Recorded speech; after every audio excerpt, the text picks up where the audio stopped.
nagbabalik na mahal, nagbabalik na ang radio DJ na may maitim na buhok pero ayaw tumanda na mag-isa. Oo, single pa rin ako.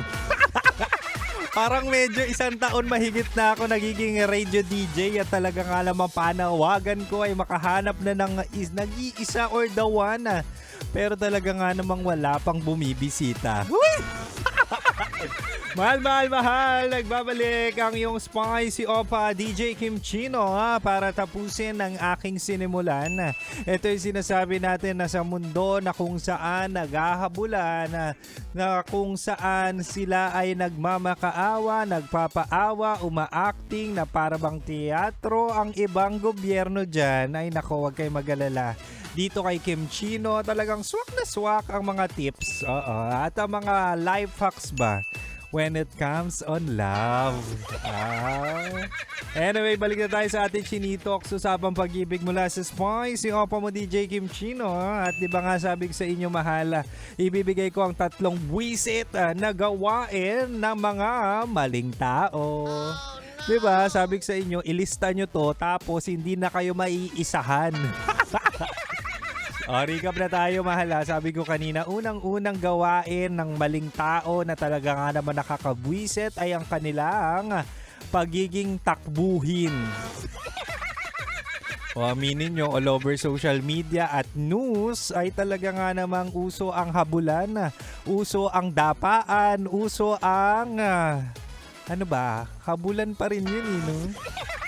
Ewan ko ba, malapit sa amin yan pero merong mga nangyayari ngayon dyan sa Senado na talaga nga namang sana walang masaktan, but then again, ang maling tao ay tumatakbo kasi sila ay may kasalanan. Ganon din sa pag-ibig o pag-ibig ang ating pinag-uusapan. Uy, totoo to may mga manluloko. Say for example, yung mga may kabit, di ba? May mga kabit na kung saan ayaw ng confrontation, ayaw makipag-usap, kaya anong gagawin? Tatakbuhan ang iyong feelings. Di ba? At ang pangalawa, sabi ko rin kanina mahal, bukod sa walang accountability kasi nga tumatakbo sila, nakakabwisit din kapag sila ay nambabaliktad. Ito yung sinasabi natin na at the end of the day, hinabol mo na nga, nagpapahabol na nga, tumakbo na nga, tapos nung nakuha mo, nahuli mo, ikaw na ang may kasalanan kasi nga magaling sila mambaliktad. Di ba? May mga ganyan. Yan yung sinasabi natin, you're twisting my words to the point na ako ang pinagmumukha mong masama.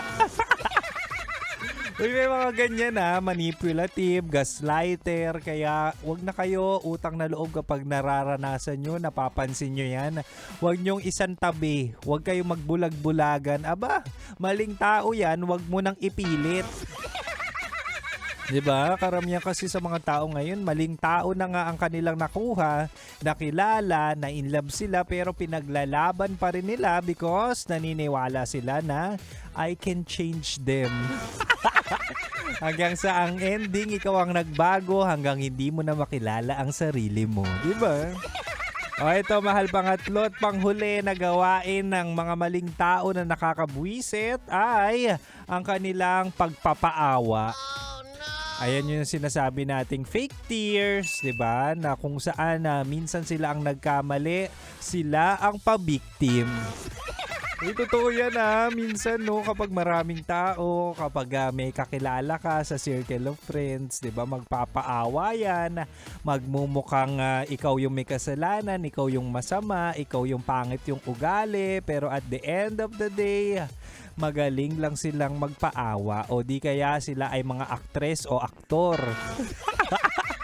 Na talaga nga naman masasabi, paano kwento mo yan? Kaya ikaw ang bida dyan, ikaw ang kawawa dyan. Ay nako, maling tao yan. Muli mahal always remember na kapag sa tingin mo ikaw ay dehado, ikaw ay hindi natatrato ng tama at itong mga senyalis na to or gawain ng maling tao ay nakita mo ng present, it's time for you to say goodbye, mag-move on ka na at maghanap ng iba. Malay mo radio DJ ang umalaga sa'yo. Diba? Why not? Anyway, ako'y sisibat na mahal pero wag kayong mag-alala, susunod na po sa akin sina Raketera at Titan Jello sa kanilang programang Rocky's Secret Files with Jello. Kaya dito ka lang sa 90.7 Love Radio. Kailangan pa bang i-memorize yan? Basic. Metro's #1 Love Radio. Basic!